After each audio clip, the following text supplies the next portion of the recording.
Hey everybody, this is Alex Merced from alexmercedcoder.com, and in this video what I want to do is go over my library Mutils. Mutils is a library with just a lot of utility functions that you guys will find really useful. Where can you find it? If you first head over to alexmercedcoder.com. Okay. And if you go here, and then you head over to my JavaScript libraries. The vast majority of these libraries are libraries to use for web components. This library is right here, Mutils. Click there, go to GitHub. And here you can find all the documentation. And as you can see, there's a couple different ways you can use it. If you want to use it for like your backend code, you could use it through npm, which is what we're going to do in this video.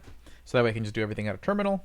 But if you want to use it as part of your browser front-end code, you could just load in this script tag here, and it shall work. Okay, so you have those couple options, and let's begin. Cool. So I started up a new npm project. So I have my index.js, we got my package.json, that's all set. Okay, and actually I'll delete that stuff just so you can see it. You do it all from scratch. Move the trash. Move the trash. Okay, so here I have in a folder. I created a blank index.js file. I have Node installed on my computer. And then I just type in the command npm init-y to start a new npm project in this folder. Okay, so that creates this package.json file, which now I can install my dependencies. So I do npm install mutils_am. That's the name of the package. And it's Mutils, so s mutils am, and then that'll install it. Okay, so it's installing. There we go. Got the newest version, which is version 1.02, and now we can start using it. So how do I bring it into my JavaScript file? I use const, and then I want to bring in certain parts of the package. There's only 3 parts: rand, mset, and marray. Okay, and then we use the require function from npm to bring it in. Send require mutils_am.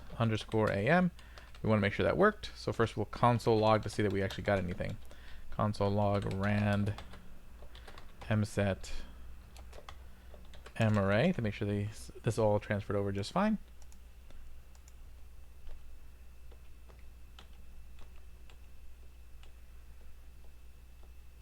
There we go, node index.js, and there you go. So there we go, all our stuff is there. So each of these are a class that can be used to create, well, actually rand isn't used to create anything. Rand is it's all static functions for doing random numbers. So let's actually change this console log. And we'll just say rand num, meaning a random number. So if I do random6, it's going to give me a random number up to 6. Okay, so you guys get the idea. Now if I do rand range, it's a random number in a range. So we'll say between 6 and 10.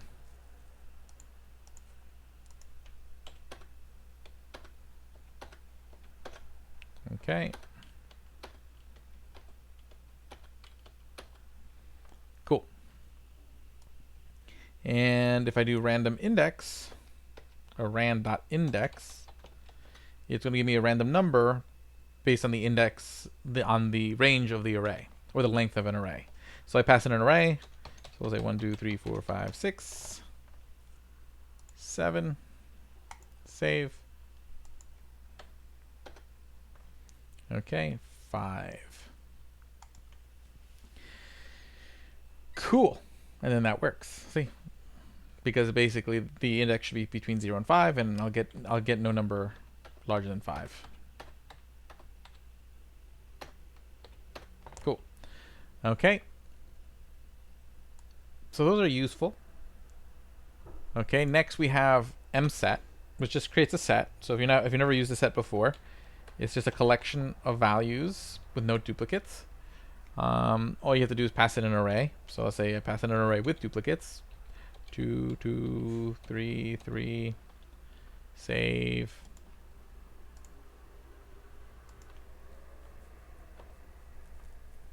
Okay.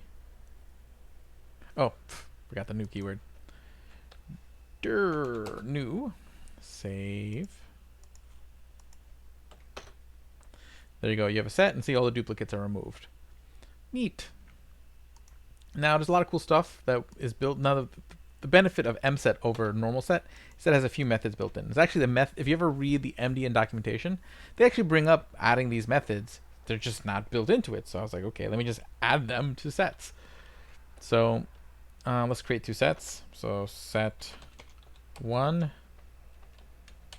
So const set 1 equals new mset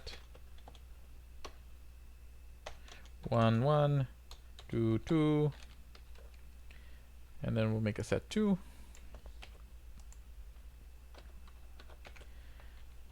Set 2, and this will be 2, 2, 3, 3.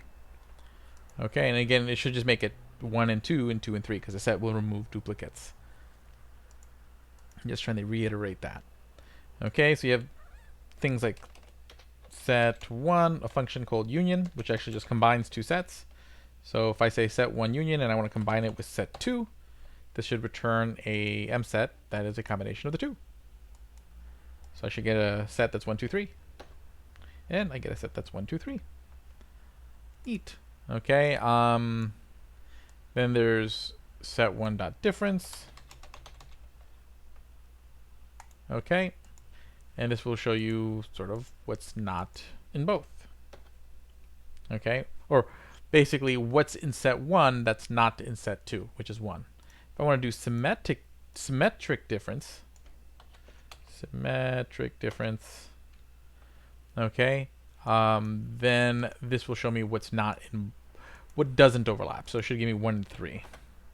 Okay, and there's another one for where they overlap. So let's go look up the mset documentation. Mset, and then there's this function. I'm not going to go over this one, but it's superset. It just says, hey, is this set a superset of this set? Intersection. That's what I'm looking for. Yay for docs. So if I do intersection, it'll give me what is the same for both. Again, I didn't come up necessarily with these functions. These functions are literally straight out of the MDN docs. They just weren't implemented, so I implemented them in this library. And there you go. It's same in both, too. Cool. So that's mset. That's a thing you have. Now let's talk about marray. Marray is just arrays. So basically, like you would build any array. The only thing is you have to use the constructor. So let's see here. If I could do this, I could do const my array equals new m array, and then just put in all my items here. 1, 2, 3, 4, 5, 6, 7. And then if I go here and console.log my array, it should look pretty much like a normal array. Yep, see, it looks like a normal array, except this just, has the marray constructor. So why is that cool? Because you have a whole bunch of new methods. Okay, just to show you the docs, so you can see how many new methods. See lots of new methods for working with your arrays. Okay, so I could do something like marray.random, which just returns a random value from the array.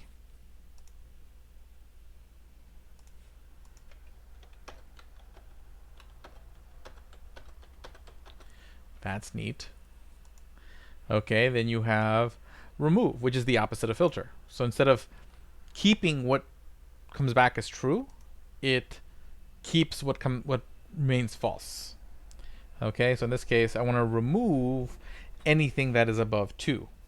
So then I would just pass in a callback. So we'll just say value.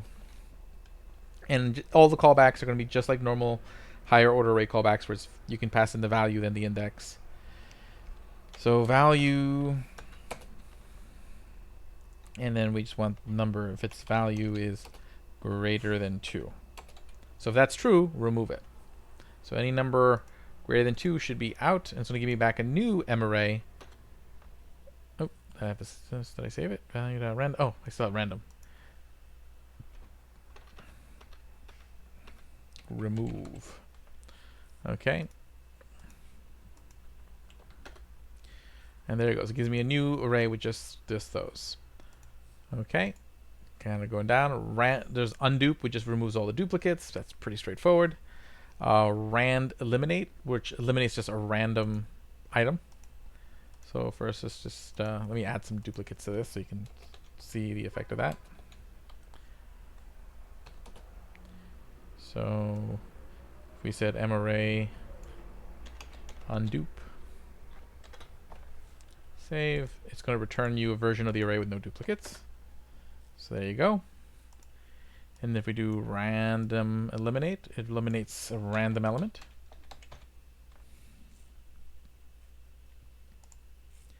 Save. Okay, and it returns you the removed element. So if you want to see how the item is removed, I have to go back and also console log the original array. My array. Save. Okay, see, there you go. It returns you the removed item, but the array has been mutated. It has only 2 ones now instead of 3 ones. And if I do that again, it could be see, it's a random one. Cool. So that can be fun. Undo, random eliminate, leave 1. Leave 1 will basically randomly remove things until there's only 1 left. Okay, so, and it'll return, it returns you all the removed items. Okay, so you get an array of all the removed ones, and then the array should only have 1 item left. See, only has 4 left. These are all the removed items.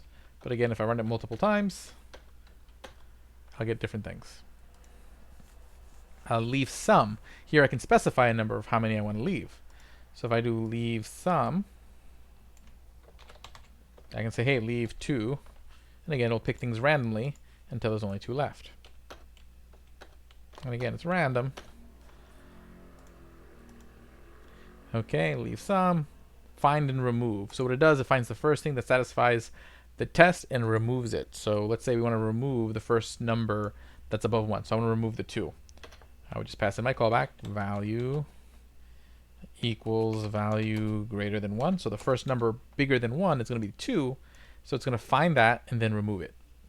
Save. No, that's not what I want to do. Get rid of these parentheses. Forgot the little arrow. There we go. That's what I wanted. Okay. Cool.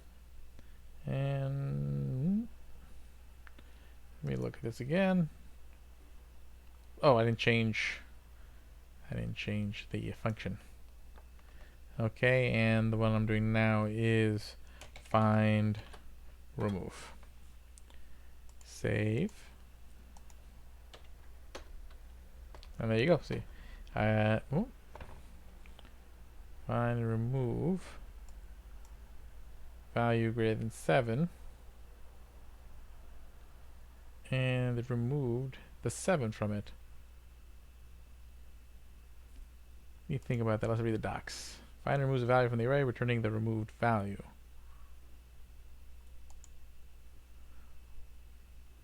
Why 7? Logically should do the 2. Okay, let me go take a look. Under the hood, I might just be, my notion is wrong. My callback funny. Find and removed. Let's go take a look. Tools, find and remove. Wrote a lot of functions. Okay, this dot find x val 1. Oh, got it. Should read the docs. Okay, no, it works. I just did the wrong thing. With this, I just put in the value, so I just say I want to remove 2. Okay, save, and then it just will remove 2. Oh no. Don't want to do that. This not. Don't save. I don't want to actually change the library. Okay, here we go. Find and remove 2. Save. And there you go. So it removes 2. So it's kind of like if you did find index and then splice, it just makes it all into 1. Okay, so that's find and remove. As you can tell, most of these functions I wrote a while back. Add length just basically adds length. So if I want to make the array bigger and I just want to fill up the slots. So if I say, hey, right now the array is 1, 2, 3, 4, 5, 6, 7, 8, 9, 9 spots, but I want it to be 10 spots. Okay, I have to do add length, and I want it to be 10 spots, and you can fill up that remaining spot with hello. Or you can fill up any extra spots that are needed with the string hello. Why not? Okay, see, now it's 1, 2, 3, 4, 5, 6, 7, 8, 9, 10. With hello being at the end. And let's say I want to make it 15 spots or 15 elements in the array. And yeah, so that does the job. Okay, then you have less length right and less length left, which just means it removes items until you get to the number that you want. Then you can start from the right or the left. So I'll just do one of them. Less length left, so it'll be from the left, and let's say I only want to make this 2 items, so if it's starting from the left, it should leave me with 6 and 7. Yep, so it leaves me with 6 and 7, and again returns all the removed items. Save. Less length right, some more. This is like the same as sum. The difference is that sum basically will return true if at least one item is true, passes the test. Here you can say, you know, if 2 of them are true. Okay, so if I want to say, you know, as long as 3 of the values equal 1, then we're true. So watch this. So console.log my array dot sum more, and then I'll pass in the callback. Okay, value index. Okay, and I just want to say, hey, is the value equal 1? And then how many times does that have to be true? It has to be true at least 3 times. If it's true at least 3 times, then we return true. Now if I say it has to be true, it has to be true 4 times, there's only 3 ones in the array. And let's see what happens. Now I get back false. That's neat. Okay, let's keep going. Some more. Every less. Okay, and this is the same thing as every, except how many can be false. So say I want all of them to be true except 1. So how many times are you willing to allow the test to be false? So again, this is just basically a more flexible version of sum and every. Then we have these map to object, map to map. These are pretty self-explanatory. They're literally just map. But instead of just giving you another array, map to object returns an object, map to map returns a map. Well, this is supposed to be map to set, so I'll have to go fix it in the docs. But map to set returns a set, and map to unique returns an array, but with all the duplicates removed. So let me just show you the map to object real quick. So let's say I did this. Okay.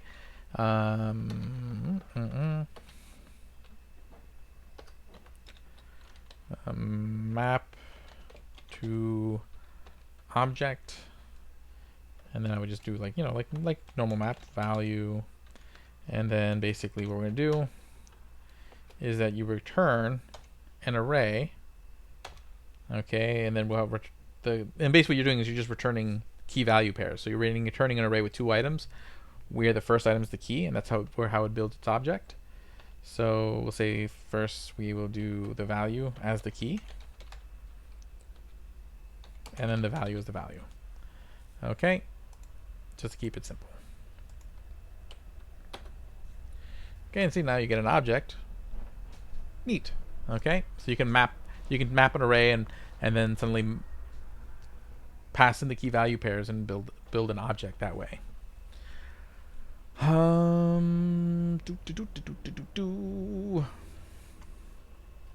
And next, what I want is a few more left.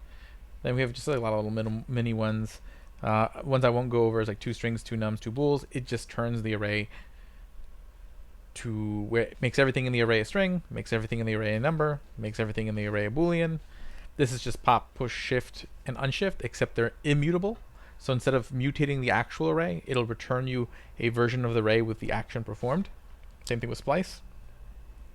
And shuffle shuffles the array. And squish is like a mix of pop and push. It will remove the first and last element of the array. So it literally squishes the array. And that's pretty much everything that's inside this library, Mutils, which is now available on NPM. Please use it. It is cool and can come in very handy to have those extra functions available to you.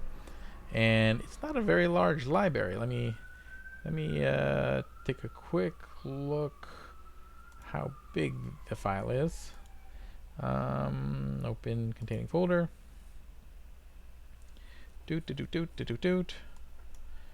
Mutils. No, that's not what I want to do. Yeah, that's fine. Let's go to modules, Mutils. Okay, the actual Mutils library. It's about 6 kilobytes, and you get all those extra functions to help you out. So my name is Alex Merced from alexmercedcoder.com. Have a great day and enjoy.